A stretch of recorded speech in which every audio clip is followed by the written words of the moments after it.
Hello, everybody. Welcome back to Anglo Election Insights, where today we are going down south because, as most of you are probably aware, there's been significant turmoil in Tasmanian state politics, where a no confidence motion was successfully tabled against Premier Jeremy Rockliff, and he has basically said that he'll be looking to call a snap election, which will be held probably next month. And this one's going to be messy. So, we don't know, well, as of the time of recording, I don't actually know if an election will be held, but this is basically just my opening thoughts as far as how I think things stand.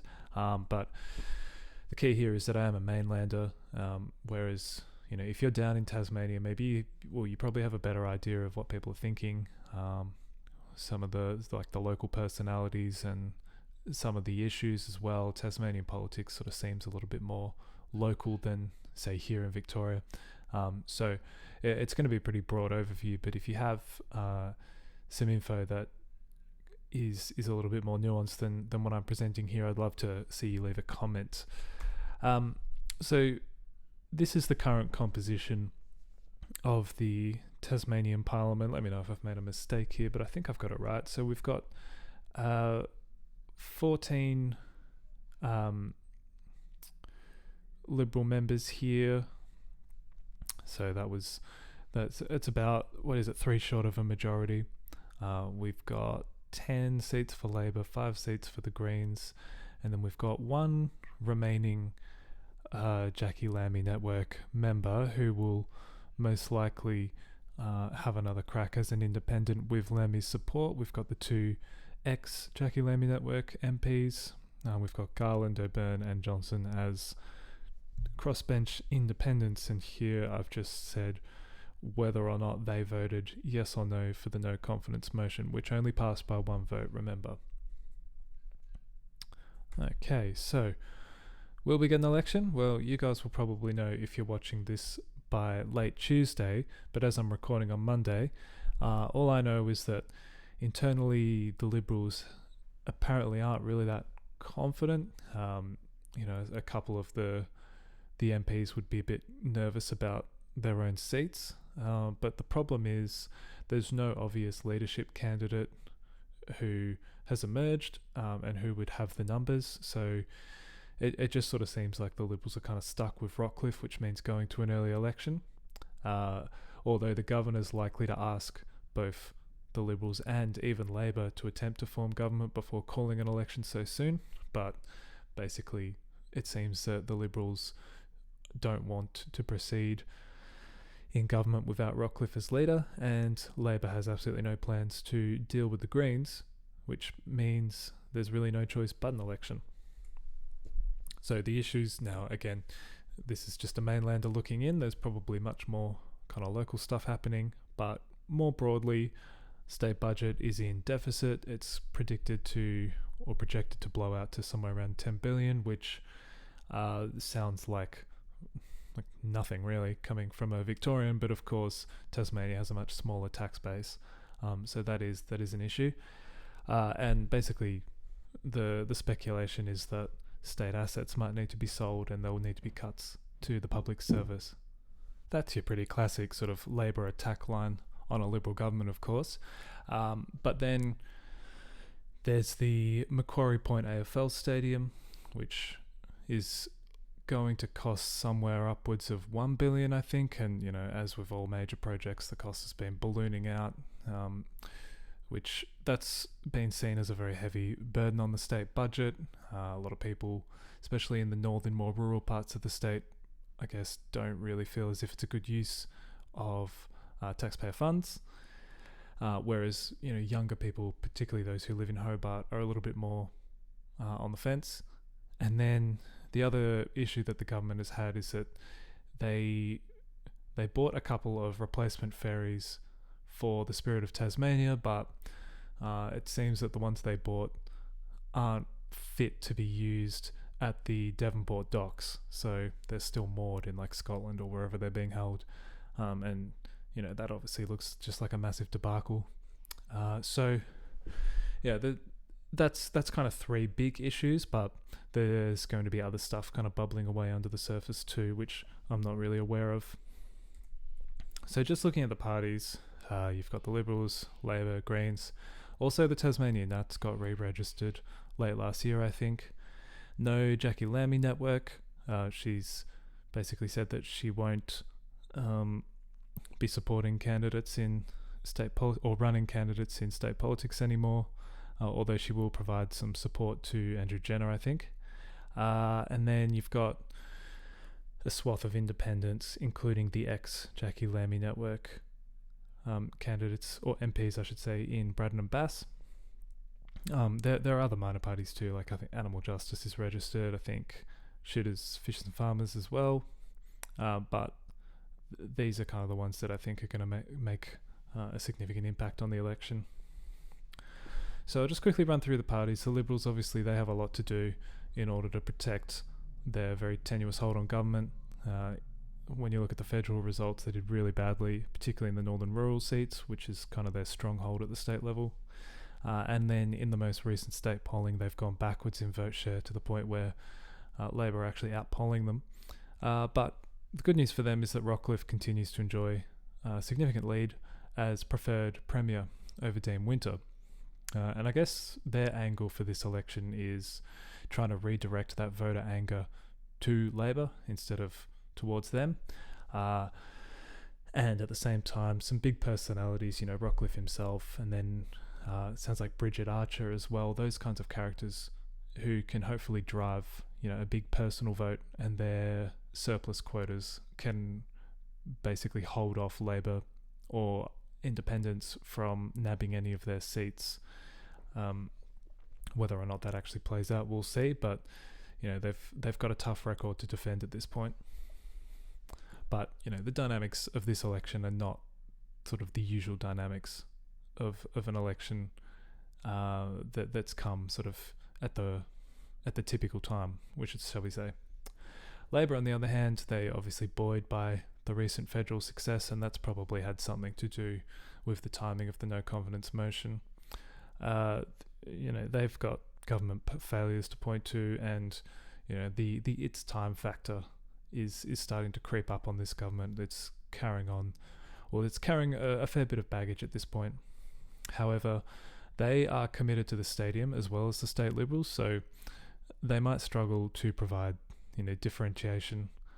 That's been an issue for state Labor for a long time, where the Liberals have been quite close to the centre, and the Greens, I guess, I don't follow Tasmanian politics that closely, but the Tasmanian Greens are sort of more kind of the old conservationist wing of the Greens, I guess, as opposed to what we get here on the mainland, which has sort of left Labor for a long time in the wilderness, kind of wondering who they are. So that challenge of providing a real point of difference to the other major parties probably still is a challenge, especially if they're backing the stadium, and then their actual path to government without the Greens looks quite difficult unless they achieve a really big swing towards them. And then the other point to that is that since sort of 2014, 2018, the peak of the Liberals, where they were getting sort of 50% plus of the popular vote, the swing or the bleed from the Liberals has mostly gone elsewhere rather than to Labor, and the most recent polling would suggest that that's still the case. So for them to try and actually siphon votes off the Liberals into their column, whether or not they're actually able to do that is going to be crucial to this election. So I'll run through the 5 seats, and above here you can just see my kind of most basic predictions at this point. In Braddon, the stadium, very unpopular, particularly with older working class regional voters, and of course that's basically what Braddon is. And federally we saw the big swing to Labor, but Rockliff himself here is one of the candidates. He still commands a pretty big personal vote, and whether or not that's enough to actually carry 2 more Liberals over the line, that's the question. I think Garland has done pretty well over the course of the last year, and probably enough to lock the Greens out.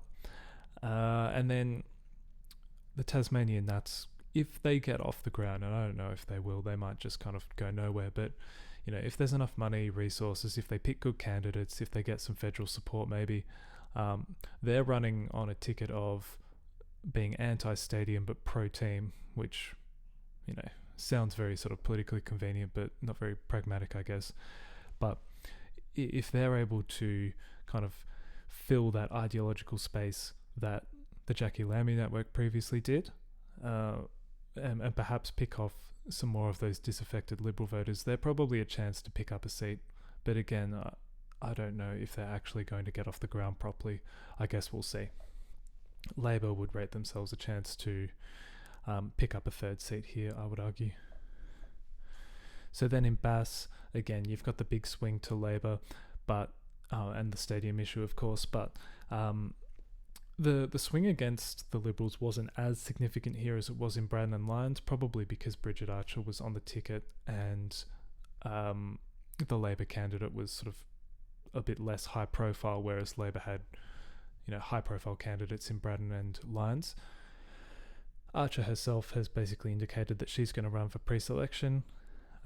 So if her name's on the ballot, that, similar to Braddon, it could be a situation where her big personal vote is enough to carry two Liberals over the line. I'm not 100% concerned that that's the case. Greens probably hang on to their seat. Labor will be looking to pick up at least a third, and possibly some sort of independent might pop up in the middle and take a third seat off the Liberals. I don't think the former JLN MP would be able to survive as an independent. I don't know if they quite have the name recognition, the campaign resources, the volunteer army, that sort of thing. But I'll keep an eye on that as the campaign goes on. Maybe they'll surprise me on that front. So move over to Lyons. Again, big swing to Labor federally, but they have lost Rebecca White off the state ticket. Regardless, I think they'll be eyeing off a third seat. Jenna is probably a decent chance of retaining. With support from Jackie Lamy, he's probably got the best name recognition of the three of them. And again, if the Nats run a good candidate, they're probably a good chance of picking up a seat as well. So it's really these two seats in the middle that I think are going to be the key. Labor, on a good night, probably pick up both of them, to be honest. And on a bad night, the Liberals hang on and Jenna hangs on. So Franklin, this one is a bit of a crowded field. So Dean Winter himself being on the ticket as Labor leader probably boosts the Labor vote slightly. The Greens, I should have the leader's name in there, but she'll retain. And then the independent, O'Byrne, he retains significant support from what I understand. He's still quite popular. We've got a couple of other potential independent candidates. So Peter George, who made the count in Franklin federally, and then also Brendan Blomley, who's the current mayor of Clarence. He is sort of Liberal Party diaspora, I think. So it would seem to me that Labor definitely keep their two, the Greens keep their one, Liberals certainly keep one, most likely keep a second, and then it sort of comes down to which of the independents kind of come up the middle and are able to take those two seats. But there's also a chance that Labor would take a third, and there's probably an outside chance that Liberals would lose their second, or at least it would come under threat. Depends on what kind of a night it is. So, it could be the sort of night where it's like federal, where the swing's really on against the Liberals, and they could end up being decimated, back to sort of 8-9 seats. We don't want to rule that one out. And then in Clark, this is probably going to be the most fascinating of the 5 seats. The Greens currently have 2. It's possible that if we see sort of similar to what we did federally, where Labor do well at the expense of the Greens, they could end up picking up a third seat at the expense of the Greens. But also the Liberals certainly aren't a shoo-in for 2 seats. They'll definitely win one, but whether or not they can win a second, Labor might sort of look to the Liberals to pick up their third seat. And then the independent Johnson, she should hold just fine.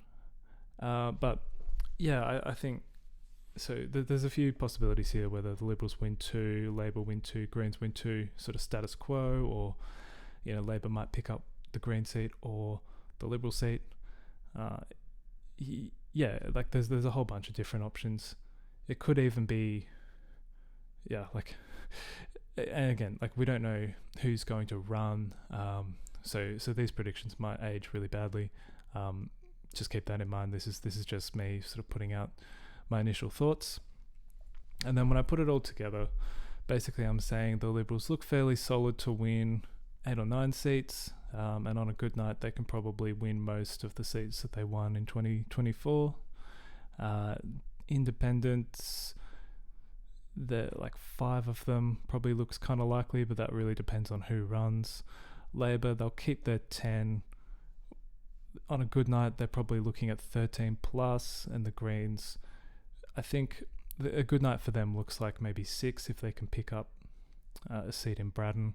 A bad night, they're back to sort of 3 or 4. Cool, so that's basically it for this video. We'll just keep an eye on what happens, see if the election is actually called, keep a close eye on nominations, and see how the early campaign takes shape. But for now, hopefully that gives a bit of an overview. Again, please leave comments if you know more than me. I'd love to hear from you. I'm sure everyone reading the comments below would also love to.